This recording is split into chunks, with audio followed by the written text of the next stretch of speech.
Hello, my name is Liz Temple. I'm the manager of training services. And today we're going to talk about SmartOffice, outside the box, custom fields.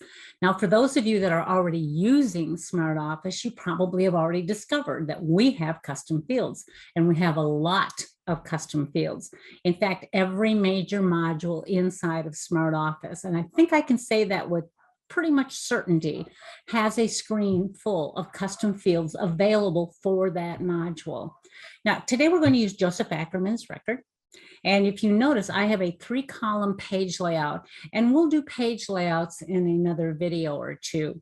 But in the middle column here, I have what we call little custom groups that I created in the page layout, and they are all populated by custom fields.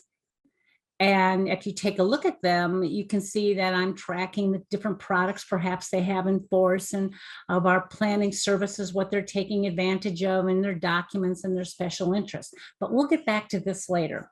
First of all, let's take a look at the custom field screen itself. If I come over here to custom, these fields here are ones that have already been named and are in use. Now, if you're wondering where they all are, well, they are scattered over a lot of different clients. This is my test database, and this is where I do my designing when I'm consulting with a client to help bring them up and using SmartOffice in the way that they would like to make it more productive for them. So you're going, this does look a little messy, doesn't it? But these are the ones that have been named, but that's not all of them. To get to the screen where you actually name the fields within your custom screen, you use this little icon here that has, it's sort of like graph paper. So I'm going to click on that, and you'll notice that we have 6 different groupings inside of custom fields. You have alphanumeric, lookup, numeric, date field, and my favorite, checkbox, and we also have integers. Now, you can name the fields anything you want. It's when you answer the question of the field label, that's where these categories come into play. So for instance, in the alphanumeric fields, again, I can name these anything that I want, but when I answer the field question, in this case, say tangible property gifts, something like that, I can put in both letters and numbers. And most of you are probably already familiar that that's what alphanumeric means. And it's free-form typing. I can create lists of different choices, but I also have the ability to just free-form an answer in the field.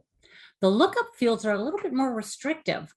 You can still put in alphanumeric answers, but they have to be in the drop-down choice box that's available. There's no free-form typing of answers. And these fields are best used when you're looking for specific information and you don't want users kind of, going off the beaten track with different replies. A common one would be something like if you were tracking what type of trust do they have. For instance, there's an ILET, and often people will just refer to it as an ILET. Others will spell it out, irrevocable life insurance trust. So in order to make sure that you have consistency in your answers, because that's the type of question it is, you would use your lookup fields. It's restricted to just the options that are in the drop-down choice. The numeric fields and the integer fields are basically both numeric fields. The numeric field itself will always have a 2-digit decimal point to the right. So if I put in 25,000, it's going to display 25,000.00. If I put in 14.50, it'll show me 14.50. So it just allows you to put in numbers that have both, let's say, dollars and cents. Now, sometimes I use this field for a percentage, but you can't put in a % sign in your answer. So what you do is you put it in the field label. So for instance, if I was going to track a 401k loan, I would title the field 401, K, and then I put a percentage sign behind it. So that would tell me that the answer in that field is actually a %, like 4.50 or something along those lines. The integer fields are whole numbers. The date fields, of which you have 60, I think I don't know that I've ever used all 60. I've used all the alphanumerics, and I've used all the numbers and the integers and certainly the check boxes, but I don't know that I've ever used all 61 date fields. And that's exactly what they are, date fields. The check boxes, which are my favorite, you only have 30. I wish I had triple the number, and maybe hopefully someday in my lifetime I'll actually see that happen. These are those lovely little yes and no boxes, and I think they look extremely nice on a screen.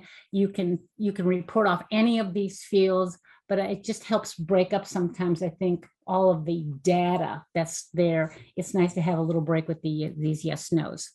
So this is what it looks like to create custom fields. You do it on this particular screen.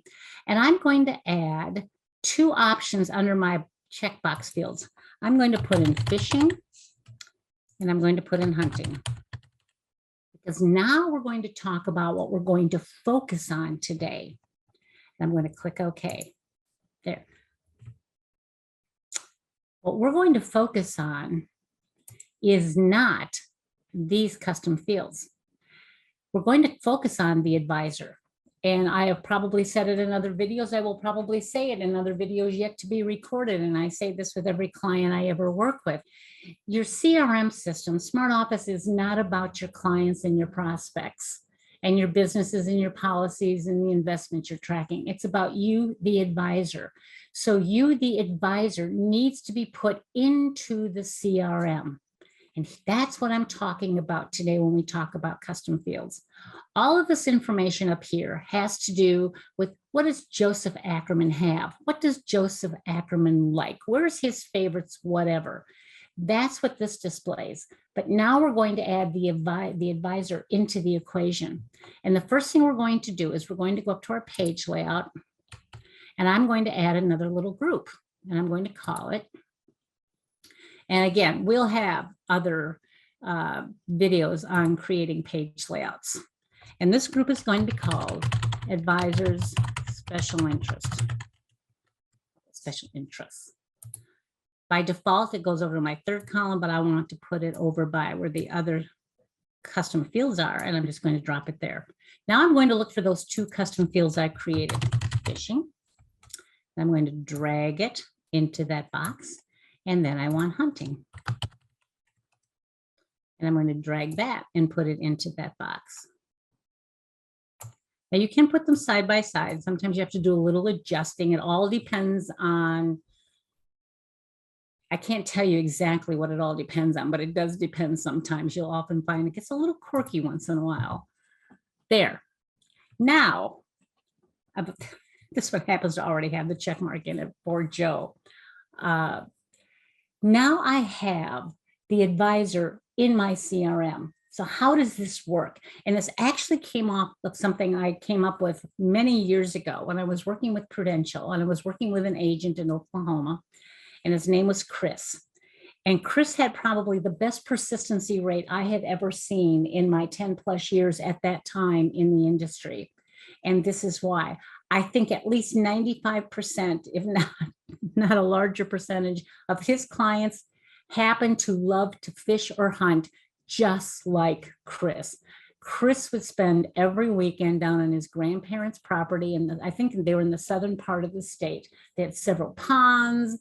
They had areas where there was a lot of game. So he grew up doing that, and he just absolutely had a passion for that.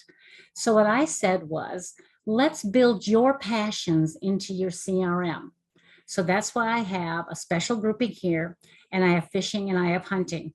Now, if we look at Joe Ackerman, he happens to love to play golf. He really does. But he also has that passion for fishing, as Chris, the advisor, does. So I'm going to put that fishing with a yes box.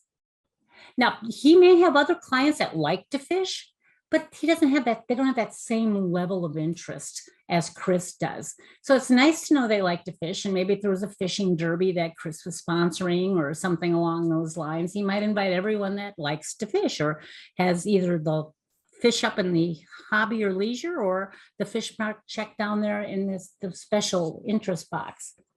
But if they have that same level of passion as Chris, that's who he wants to know about. And this is why. This is how he uses it to his advantage. If he were going to go spend the weekend, let's say down at grandma and grandpa's and go fishing, we would pull up the people in his database, not if they had fishing up there, if they had fishing down here. That means they had that same level of interest in fish as Chris. So he would then call up and find someone who would say, hey, Joe, listen, I'm going down to the grandparents Saturday morning. Do you want to go with me? We're going to do some fishing. Because Joe has that same level, more often than not, Joe would say yes. And if Joe said no, he would just go down his list of other people. And he almost always found someone to go with him. And whoever agreed to go with him, then Chris tagged on another question. Would you like to bring someone along? What did he just do? He just prospected through his client. And in all likelihood, the client, if the client says, hey, I do, I'm going to bring along my father, or I'm going to bring along my best buddy, Sam. It's because Joe knows that that person also really likes to fish. Now, Chris is taking along a client. So he's connecting with his existing client. He's got a referral to possibly a brand new prospect. And I'm going to tell you, 8 or 9 times out of 10, that new prospect from a fishing buddy is going to end up being a client of Chris as well. I saw it happen. It's just amazing. And it's all done on Chris's turf. It's not having a meal in a restaurant with all the noise and stuff going on or anything along those lines. So here we not only have what pertains directly to the client record or the contact record, we've also brought in the special interest of the advisor. And that's where you can look at custom fields outside the box. Build your advisor into the CRM system.